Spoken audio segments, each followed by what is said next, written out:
Morning बच्चों, पीपीजीएन academy में आपका फिर से एक बार स्वागत है।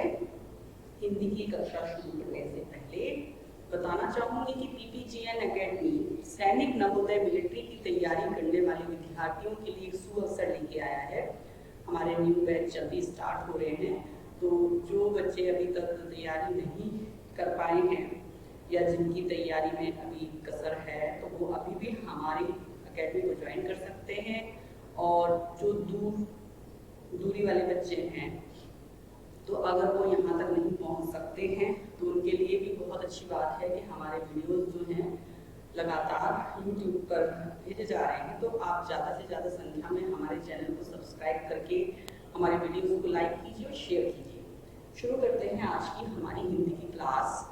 आज हम करेंगे वाक्यांश, यानी कि अनेक शब्दों के लिए एक शब्द।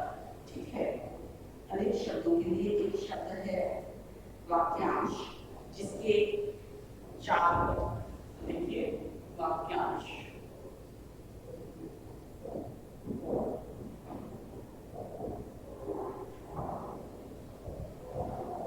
एक शब्द के भीतर पूरी बात को जो समझा दे, एक वाक्य के लिए जो एक शब्द होता है, ठीक है, और उस एक शब्द से, ठीक है, उस एक शब्द से पूरी बात समझ में आ रही है, तो वो वाक्यांश है, वो वाक्य का एक अंश है। जैसे कि किसी अंधे व्यक्ति के लिए अगर हम बताना चाहें कि भाई ये तो आंखों से देख नहीं सकता या नेत्रों से देख नहीं सकता या ये नेत्रहीन है, तो इस बात को कहने के लिए हमें कितने शब्दों की आवश्यकता पड़ेगी? एक से अधिक शब्दों की आवश्यकता पड़ रही है, एक पंक्ति की आवश्यकता पड़ रही है, ठीक है ना, पूरा एक वाक्य बनता है। लेकिन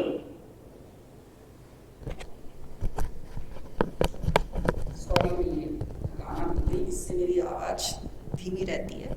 चलिए, आशा करती हूँ आपको आवाज अच्छे से सुनाई दे रही होगी। चलिए वापस से बता देते हैं, आपको ध्यान नहीं रहा मुझे जल्दबाजी में। वाक्यांश, हम आज पढ़ेंगे वाक्यांश। देखिए, शाब्दिक अर्थ तो निकलेगा इसका वाक्य का अंश, ठीक है, परंतु कई बार अपनी बात को कहने के लिए हम एक शब्द में पूरी बात को समझा देते हैं, ठीक है, या एक पंक्ति को हम एक शब्द के द्वारा बिल्कुल स्पष्ट कर देते हैं, समझा देते हैं, तो वो कहलाता है वाक्यांश। ठीक है, अनेक शब्दों के लिए एक शब्द भी कहा जाता है इसे, और वाक्यांश भी कहते हैं। जैसे कि कोई नेत्रहीन व्यक्ति है, तो उसके लिए हम पूरा एक पंक्ति में बात को कहें कि वह नेत्रहीन है या वह आंखों से नहीं देख सकता है, तो उसके लिए हम ये कह देंगे कि वह सूरदास है, क्योंकि नेत्रहीन व्यक्ति को सूरदास भी कहा जाता है। इसी तरीके से देखिए, वह वाचाल यानी बहुत ज्यादा बोलने वाला, तो यानी जो बहुत ज्यादा बोलता है वो वाचाल है ना। तो जो बहुत ज्यादा बोलता है, इसमें देखिए कितने शब्दों का प्रयोग हो रहा है, और वाचाल एक शब्द है केवल, है ना। तो एक ही शब्द के माध्यम से पूरा अर्थ मतलब स्पष्ट हो रहा है और ज्यादा समय भी नहीं लग रहा है, तो ये कहलाते हैं वाक्यांश, या अनेक शब्दों के लिए एक शब्द। तो देखिए, सबसे पहला है जिसके 4 पद हैं,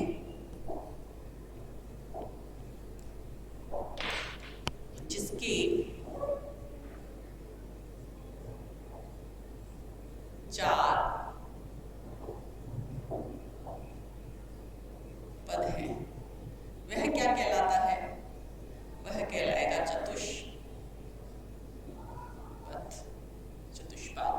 ठीक है। दूसरा देखिए, दूसरा है जिसके हृदय में ममता नहीं है, जिसके हृदय में ममता नहीं है। तो जिसके हृदय में ममता नहीं है वो क्या कहलाएगा? एक शब्द से समझेंगे हम, निर्मम। ठीक है। अगला देखो, अगला है जिसके हृदय में दया नहीं है, जिसके हृदय में दया नहीं है, तो वह कहलाएगा निर्दय। ठीक है, निर्दयी भी बोलते हैं और निर्दय। जिसके सिर पर चंद्र हो, कौन अपने सिर पर चंद्रमा को धारण करता है? जिसके सिर पर चंद्र हो, तो वो तो शिव शंकर भगवान हैं, शिव जी भी बोलते हैं उनको और शंकर भी बोलते हैं, कई नाम हम भोलेनाथ भी बोलते हैं। तो चंद्रशेखर, ठीक है, चंद्रशेखर। ब्रैकेट में चाहो तो शिव लिख लो या शंकर लिख लो। अगला देखो, जिसके समान द्वितीय नहीं है, जिसके समान दूसरा नहीं है, जिसके समान दूसरा नहीं, अद्वितीय।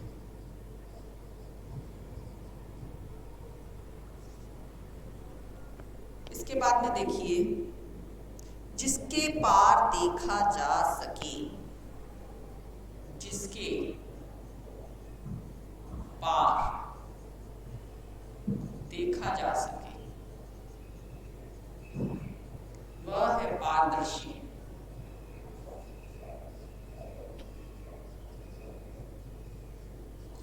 ठीक है। और अगला है, जिसके पार देखा ना जा सके वो अपारदर्शक हो गया। जिसके पानी में चक्र है, जिसके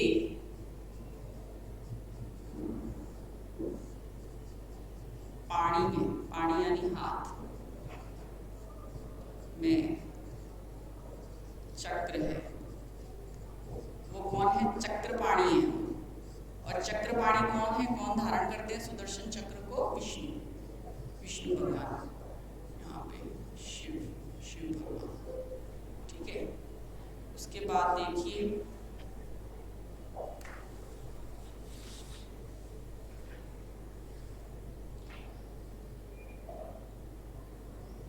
जिसके हाथ में वज्र है,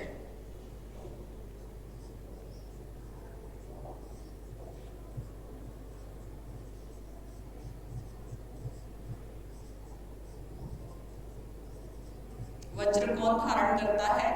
वज्र धारण करता है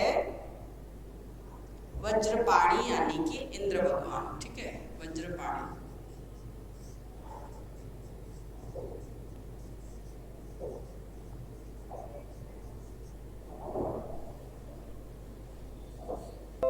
फिर है,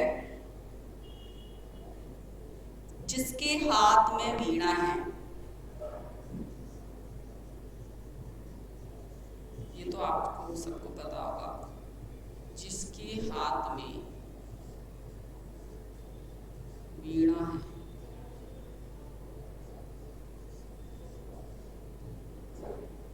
वीणा पाणी यानी कि सरस्वती देवी।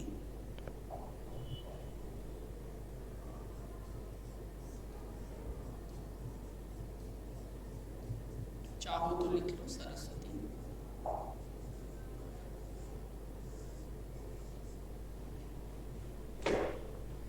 फिर देखिए, जिसकी 4 भुजाएं हैं,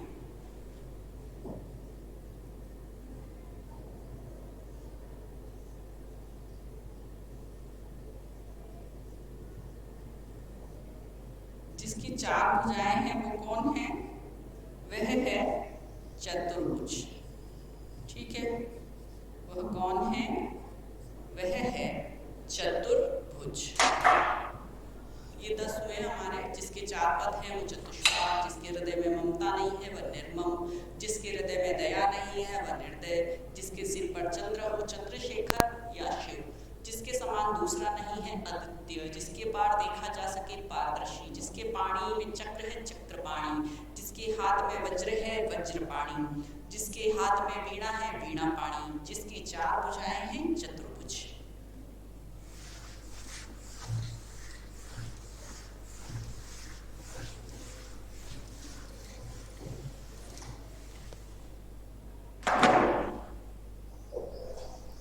अगला देखिए,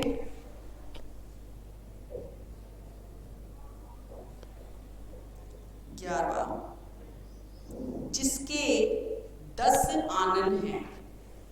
जिसके 10 आने। कौन है वो? वह है दशानन, यानी कि राम।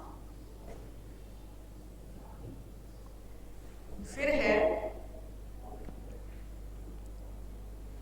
जिसके आने की तिथि ना हो, ठीक है, जिसके आने की तिथि मालूम ना हो, जिसके आने की तिथि मालूम ना हो, वह है अतिथि। क्या कहलाता है? अतिथि ही तो कहलाता है, ठीक है। फिर है जिसके 2 पद हैं, द्विपद हो गए, जिसके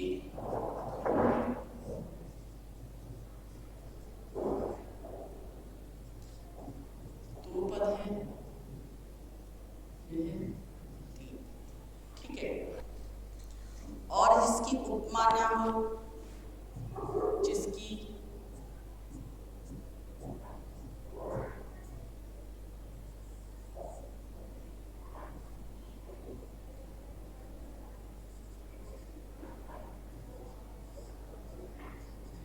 उपमा ना हो,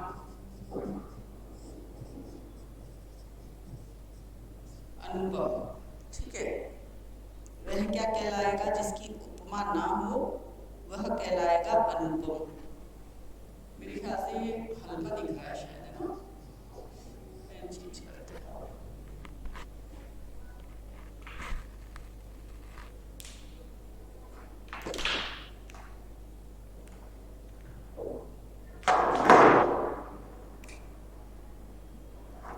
अब देखिए, जिसकी चिंता नहीं हो सकती, जिसकी चिंता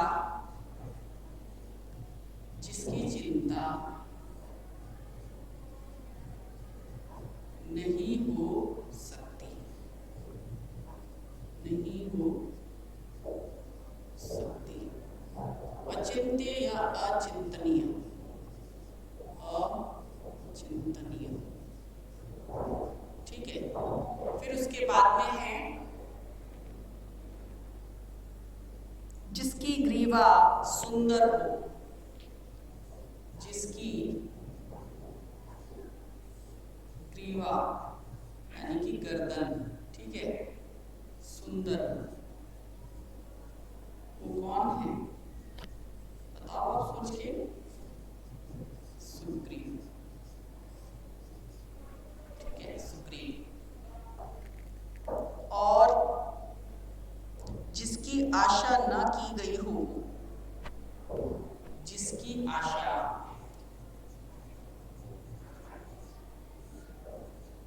ना की गई हो,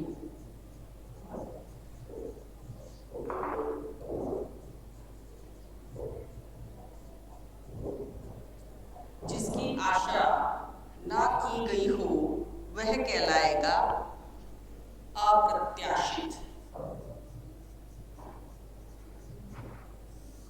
चुनाव के टाइम में ये शब्द सुनने में आता है, ध्यान दिया है आप लोगों ने कभी?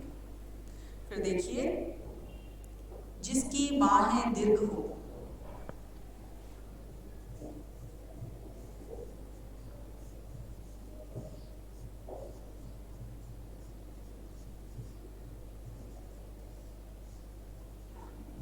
दीर्घ यानी लंबी, ठीक है,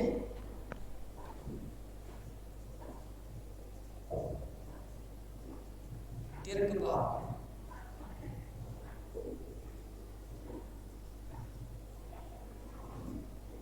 और जिसका तेज निकल गया हो, जिसका तेज निकल गया हो वह कहलाता है निस्तेज। क्या कहलाता है? निस्तेज। फिर देखिए, जिसका उदर लंबा है, जिसका उदर, उदर यानी पेट लंबा है। किसका है? हमारे गजानन जी महाराज। तो इनको कहते हैं, एक नाम इनका है लंबोदर, और वो इसी वजह से है। लंबा पेट का मतलब ये नहीं होता है कि वो देखने में लंबा है। लंबा पेट का मतलब ये हो गया कि मतलब बहुत मोटा है, यानी कि खाने के शौकीन है, मोदक उनको प्रिय है, लड्डू उनको प्रिय है। तो जो भोजन को बहुत चाहता है या जिसको बहुत प्यार होता है भोजन से, उसका पेट निकलेगा ही निकलेगा। तो वो लंबोदर वाला हो गया, यानी कि मोटे पेट वाला हो गया। तो लंबोदर तो गणेश जी भगवान लंबोदर है कहलाते हैं। तो देखिए, जिसके 10 आनन है दशानन, जिसके आने की तिथि मालूम न हो अतिथि, जिसके 2 पद हैं द्विपद, और जिसकी उपमा ना हो अनुपम, जिसकी चिंता नहीं हो सकती अचिंतनीय, और इसको अचिंत्य भी बोलते हैं, अचिंत्य।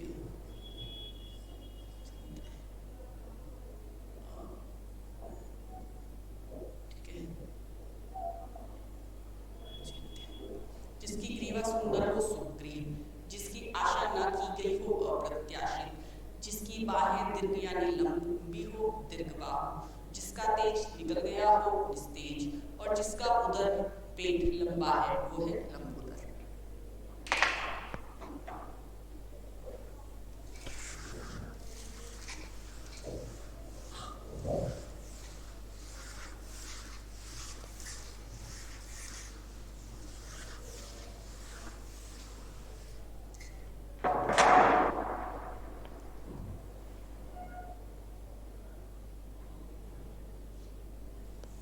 अगला देखिए, लंबोदर के बाद में जिसकी मति, मति यानी बुद्धि, मति किसे बोलते हैं? बुद्धि को। ठीक है, तो जिसकी मति, मति ब्रैकेट में कर लो कोष्टक में बुद्धि। ठीक है, जिसकी मति प्रत्युत्पन्न, प्रत्युत्पन्न का मतलब क्या हुआ? प्रत्युत्पन्न, प्रत्युत्पन्न का मतलब हुआ झट से सोचने वाली। ठीक है ना, एकदम से जो हल निकालना, झट से सोचने, यानी बहुत तेज जिसको बोलते हैं ना, जिसकी मति बहुत तेज है। ठीक है, जो प्रत्युत्पन्न है ना, झट से सोचने वाली है, तो वो क्या है? उसको क्या बोलेंगे हम?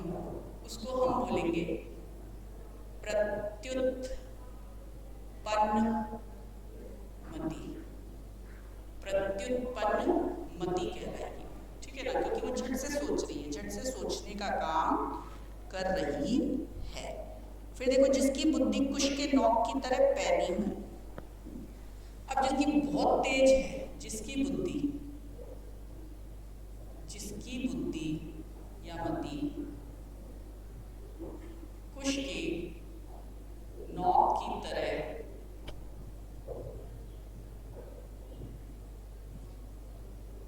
कुश की नोक की तरह पैनी, पैनी यानी नुकीली, तेज, एकदम जिसमें बहुत धार है ना, पैनी। तो वो क्या कहलाएगी? कुशाग्र बुद्धि। वह क्या कहलाएगी? विद्यार्थियों के लिए बहुत काम में लिया जाता है ये शब्द, कुशाग्र बुद्धि। ठीक है, तो वो है कुशाग्र बुद्धि। ठीक है, तेज बुद्धि वाला है ना। फिर देखिए, कुशाग्र बुद्धि के बाद में है जिसका मूल नहीं है, जिसका मूल नहीं है। तो वो क्या है? जिसका मूल नहीं है तो वो तो निर्मूल है। क्या है वो? निर्मूल है ना वो, जिसका मूल नहीं है। नी का मतलब क्या बताया है आप लोगों को? उपसर्ग और प्रत्यय भी मैंने करवाए हैं। तो क्या बताया है? जिसे भय नहीं है, जिसे भय नहीं है।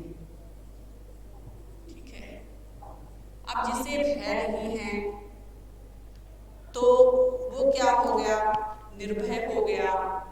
क्योंकि भय नहीं है तो वो क्या है, निर्भय है। और दूसरा शब्द एक और है, वो है निर्भीक।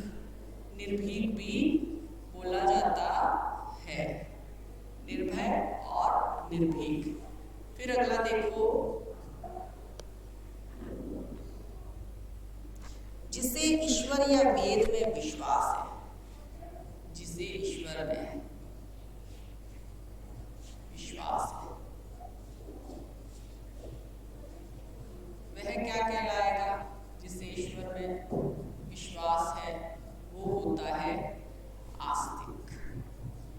और जिसे ईश्वर में विश्वास नहीं होता है, जिसे ईश्वर में विश्वास नहीं है,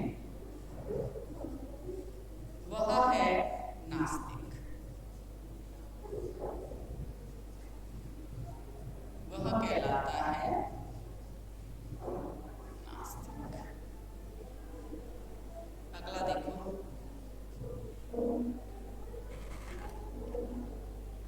विष्णु का उपासक या विष्णु से संबद्ध कहलाएगा।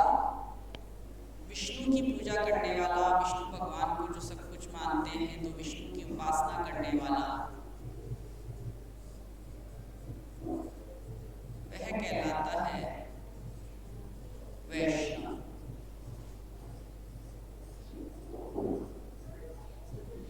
ठीक है। और शक्ति का जो उपासक है, शक्ति की उपासना करने वाला, शक्ति को जो सब कुछ मानता है, तो वह कहलाएगा शाक्त।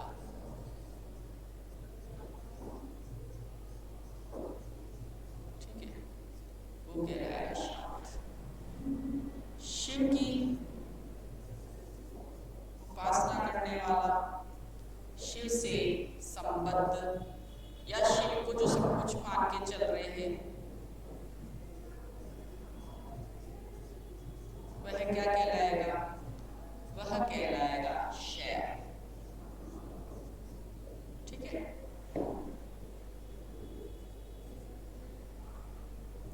फिर देखो, जिसका कोई नाथ ना हो, जिसका कोई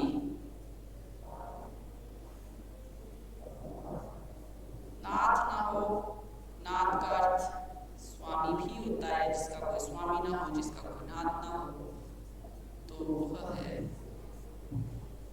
संभालने वाला, वो होता है अनाथ। बिना नाथ के अनाथ। और जिसका कोई नाथ होता है, जिसका कोई स्वामी होता है, वो कहलाता है सनाथ। ठीक है, एक बार वापस से देखिए। जिसकी मति यानी कि बुद्धि प्रत्युत्पन्न यानी झट से सोचने वाली है, वो है प्रत्युत्पन्नमति। जिसकी बुद्धि कुश के नौ की तरह पैनी हो, वो होता है कुशाग्र बुद्धि। जिसका मूल नहीं है, वह है निर्मूल। जिसे भय नहीं है, वह है निर्भय या निर्भीक। और जिसे ईश्वर में विश्वास है, वो है आस्तिक। और जिसे ईश्वर में विश्वास नहीं है, वह है नास्तिक। विष्णु की उपासना करने वाला वैष्णव, शक्ति की उपासना करने वाला शाक्त, शिव की उपासना करने वाला शैव, और जिसका कोई नाथ न हो, वो है अनाथ। ठीक है।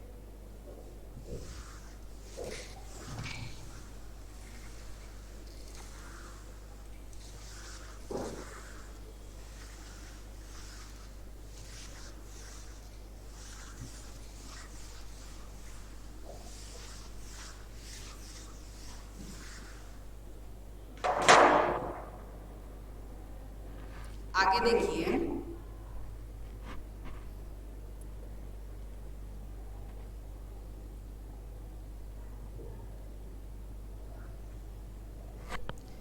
जिसका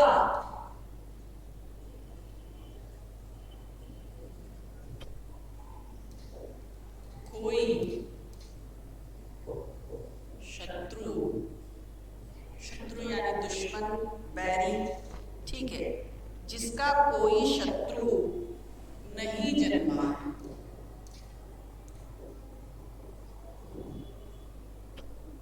जन्मा है, ठीक है, नहीं जन्मा है।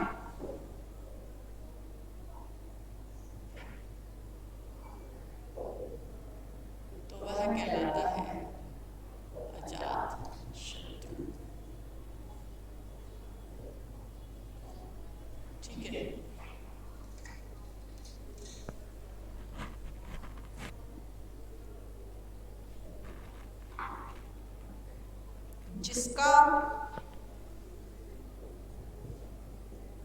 जिसका पति मर गया है,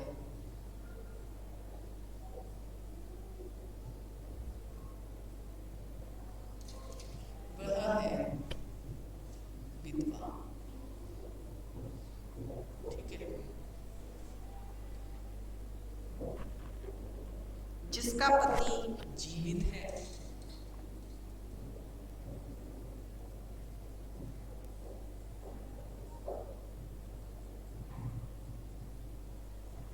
वह है सधवा।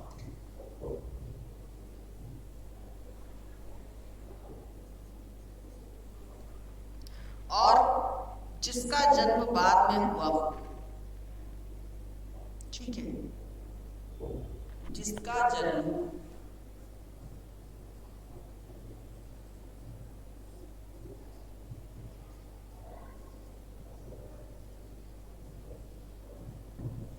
जिसका जन्म बाद में यानी पीछे हुआ,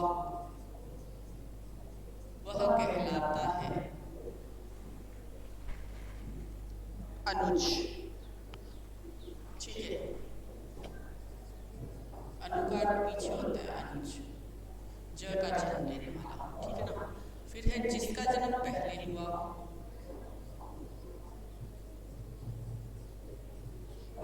जिसका जन्म पहले हुआ हो, अग्र, अग्र पहले हुआ हो, वह कहलाता है अग्रज, ठीक है।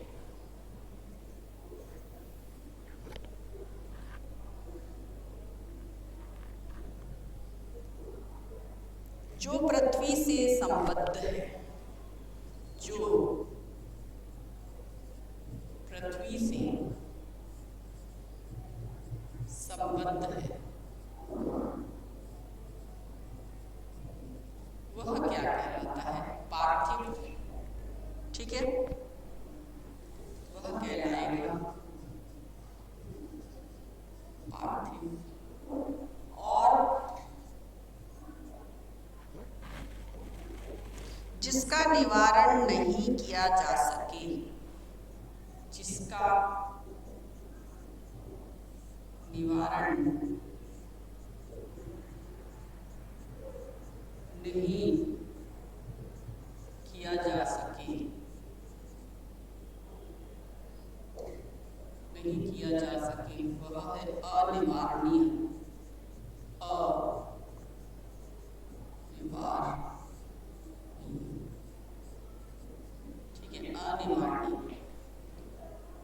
निवारणीय यानी कि हल निकालना है ना।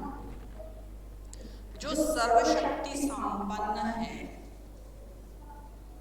ये आप लोगों को आता होगा, जो सर्वशक्ति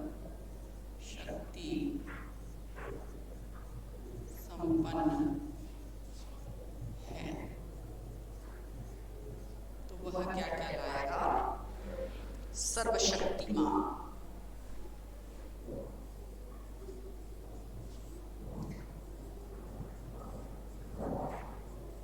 वह कहलाएगा सर्वशक्तिमान। और जो बहुत बोलता हो, जो बहुत बोलता हो, देखो बहुत बोलने वाला तो वाचाल होता है, जो बहुत बोलता हो वो तो वाचाल कहलाता है कि वो बहुत वाचाल है, ठीक है। लेकिन जो बोलता है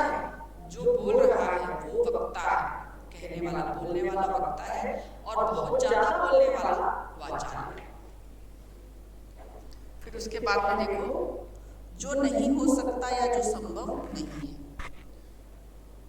जो नहीं हो सकता, जो नहीं हो सकता, नहीं हो सकता, या जो असंभव है, जो संभव नहीं है, जो संभव नहीं है, तो वह कहलाएगा असंभव। वह क्या कहलाएगा? वह कहलाएगा असंभव। तो एक बार हम इनको दोहरा लेते हैं और ये हमारे 40 वाक्यांश हुए हैं आज, और बाकी की कल करेंगे, क्योंकि अभी और भी हैं तो आपको करवा देंगे। आपके पाठ्यक्रम में है तो निश्चित तौर पे करवाना तो है ही, 2 दिन में हो जाएगा, कोई बात नहीं। और आपको याद करना है साथ के साथ, उसमें ढिलाई नहीं चलेगी। तो जिसका कोई शत्रु नहीं जन्मा है वह अजात शत्रु, जिसका पति मर गया है वह विधवा, जिसका पति जीवित है सधवा, जिसका जन्म बाद में पीछे हुआ हो अनुज, जिसका जन्म अग्र पहले हुआ हो अग्रज, जो पृथ्वी से संबद्ध है वह पार्थिव, जिसका निवारण नहीं किया जा सके अनिवारणीय, जो सर्वशक्ति संपन्न है, सर्वशक्ति संपन्न या सर्वशक्ति शक्तिमान, ठीक है ना, जो बहुत बोलता हो वाचाल, जो नहीं हो सकता, जो संभव नहीं है वह असंभव। तो ये रहे हमारे वाक्यांश। अनेक शब्दों के लिए एक शब्द आज हमने 40 किए हैं, और आप लोग जो है साथ के साथ इनको याद कर लीजिए। कल की क्लास में शायद 40 और हो जाए, तो जितने हैं इस किताब के अंदर या दूसरी किताब में मिलान करके आपको करवा देंगे, और एक टॉपिक और हो जाएगा। और उसके बाद में विलोम शब्द है, मुहावरे, और एक चीज और है तो वो करवानी है आपको। लेकिन मैं फिर भी कहना चाहूँगी, बार बार कहना चाहूँगी, हमारे चैनल को सब्सक्राइब जरूर कीजिए, हमारे वीडियोस को लाइक कीजिए और ज़्यादा से ज़्यादा शेयर कीजिए। आज की क्लास यहीं तक। Good day, thank you all of you.